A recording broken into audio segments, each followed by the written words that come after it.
ETV Telugu stories. మా ఛానల్ని subscribe చేసుకోండి, అలానే ఈ వీడియోని లైక్ చేయండి. ఆ తరువాత బామ్మ చంద్రకళ గంగమ్మని పిలిపించి, మీ ఇద్దరిని పిలిపించడానికి ఒక ముఖ్యమైన కారణం ఉంది. మీరిద్దరూ ఇలా రోజు గొడవలాడుకోవడం వల్ల పిల్లలు చాలా బాధపడుతున్నారు. తల్లిదండ్రులుగా మీకు చెప్పుకోలేక నాకు చెప్పుకున్నారు. పైకెళ్ళి ఉద్యోగం చేసే వాళ్ళకి స్థిరమైన ఆలోచనలు ఉండాలి.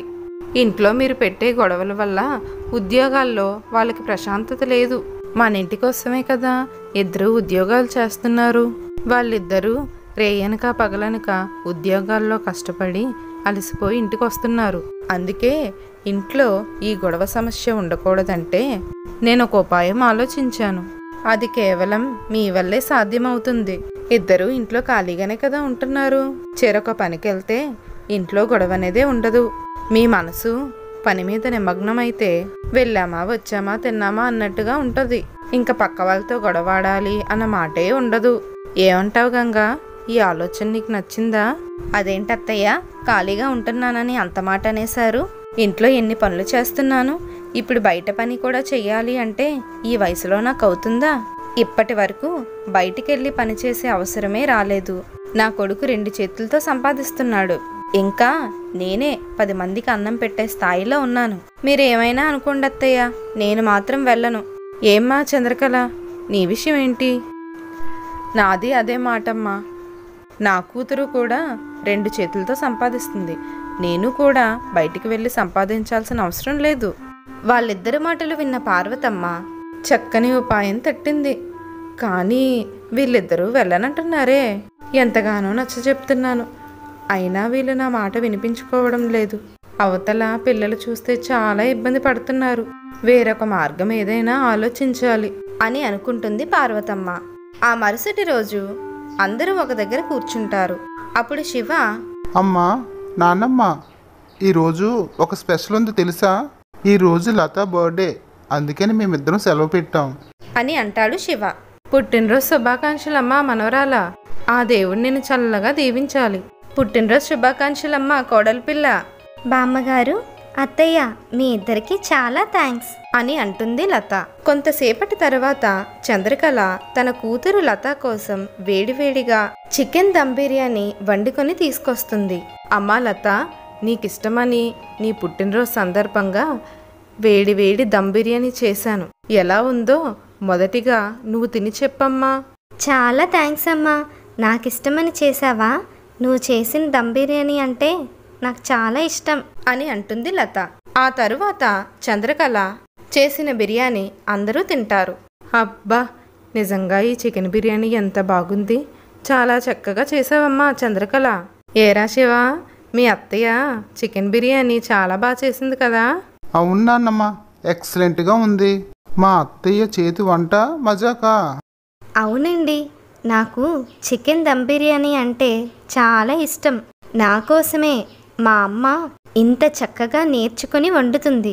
ఇంకొక విషయం, కనీసం 100 మందికి మా అమ్మ చిటికెలో ఇలాంటి బిర్యానీ వండి పెట్టేయగలదు. మా అమ్మ అంత టాలెంటెడ్ పర్సన్ అని తన తల్లిని పొగుడుతుంది లత.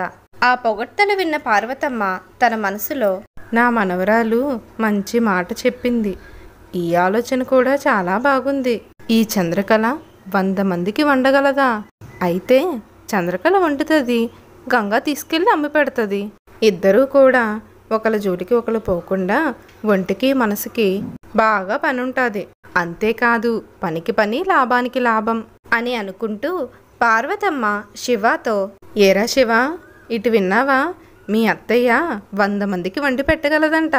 మీ అమ్మ అత్తయ్య చేత ఒక చిన్న బిర్యానీ వ్యాపారం పెట్టిద్దాంరా. మీ అత్తయ్య వండుతుంది, అది తీసుకెళ్ళి మీ అమ్మ అమ్మి పెడుతుంది. ఎలా ఉందిరా నా ఆలోచన? ఈ ఐడియా ఏదో చాలా బాగుంది నాన్నమ్మ. అలా అయితే అమ్మ అత్తయ్య ఎవరి పనిలో వాళ్ళు బిజీగా ఉంటారు. బామ్మగారు, అలా అయితే అమ్మకి అత్తయ్యకి ఏ హెల్ప్ కావాలన్నా నేను చేస్తాను.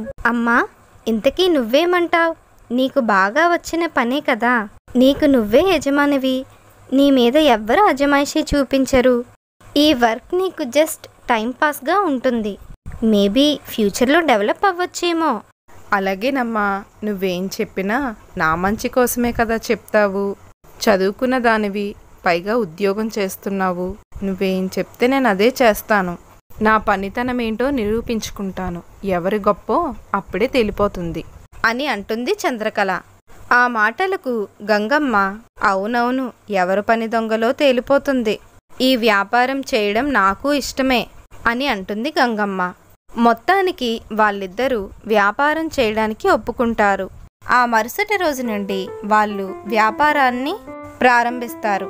చంద్రకళ చికెన్ బిర్యానీ తయారు చేసి అమ్మమని గంగమ్మకిస్తుంది. మరోవైపు గంగమ్మ బిర్యానీ బండిని రోడ్డు పక్కన పెడుతుంది. రండి బాబు రండి, వేడి వేడి చికెన్ బిర్యానీ, ప్లేటు 100 రూపాయలు మాత్రమే.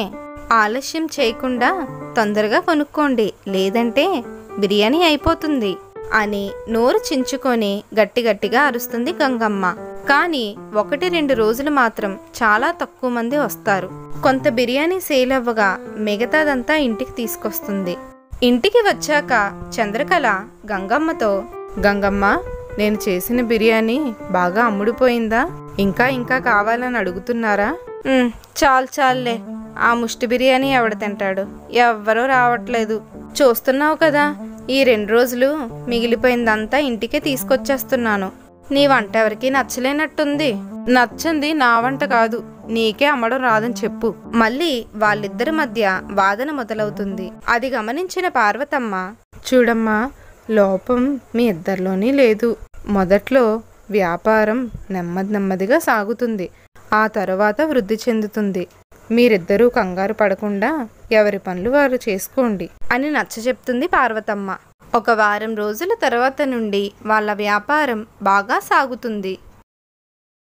ఆంటీ, మీ దగ్గర చికెన్ బిర్యానీ కేవలం 100 రూపాయలేనట, పైగా టేస్ట్ సూపర్గా ఉంటుందట. నాకు 1 ప్లేట్ ఇవ్వండి. ఇదిగో బాబు, తీసుకో. మళ్ళీ ఎప్పుడు తినాలనిపించినా నేరుగా ఇక్కడికే వచ్చేయ్. అంతేకాదు, ఈసారి వచ్చినప్పుడు నీ బంధువుల్ని స్నేహితుల్ని కూడా తీసుకునిరా. సరే ఆంటీ, ఇప్పుడు టేస్ట్ చూస్తానుగా, నచ్చితే మీరు చెప్పినట్టే చేస్తాను.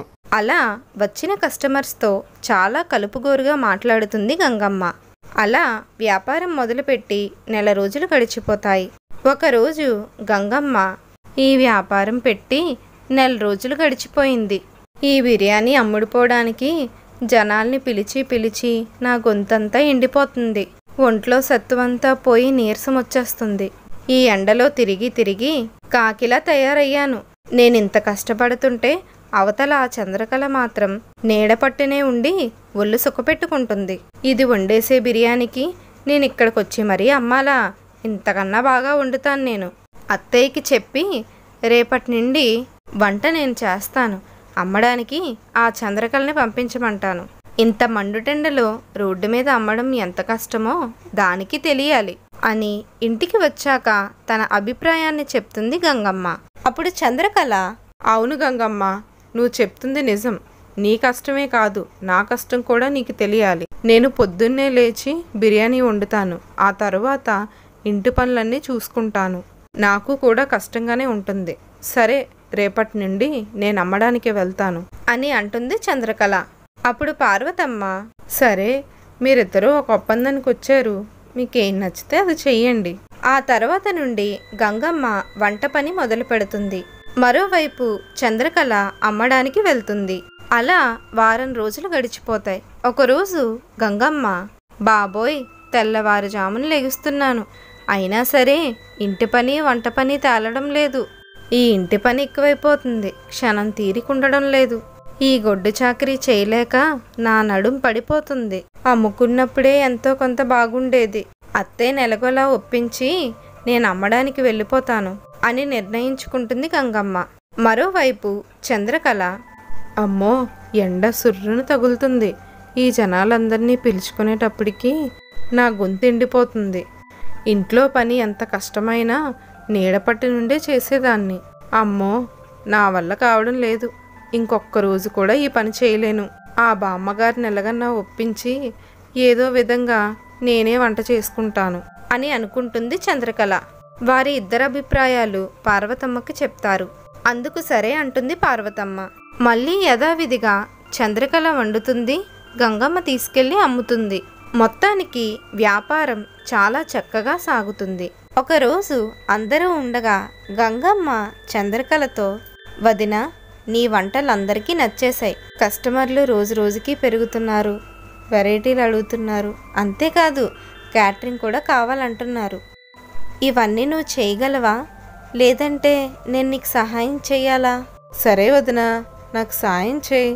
ఇద్దరం కలిసి వంట చేద్దాం, కలిసి అమ్ముకుందాం. వాళ్ళిద్దరూ ఇంతకాలానికి గొడవ పడకుండా చాలా చక్కగా మాట్లాడుకోవడం చూసిన పార్వతమ్మ ఇంకా లతా, శివ చాలా సంతోషిస్తారు. మీరిద్దరూ ఎప్పుడూ ఇలా గొడవ పడకుండా ఉంటే ఇంట్లో ఎంత ప్రశాంతంగా ఉందో చూసారా? ఎవరి పనిలో వాళ్ళు బిజీగా ఉండడం వల్ల అనవసరమైన మాటలన్నీ ఆగిపోయాయి. దీనివల్ల మనం తెలుసుకున్నది ఏంటంటే, మన మనసుకి మెదడుకి చురుకైన ఆలోచనలు అందించినట్టయితే మనం దేన్నైనా సాధించవచ్చు.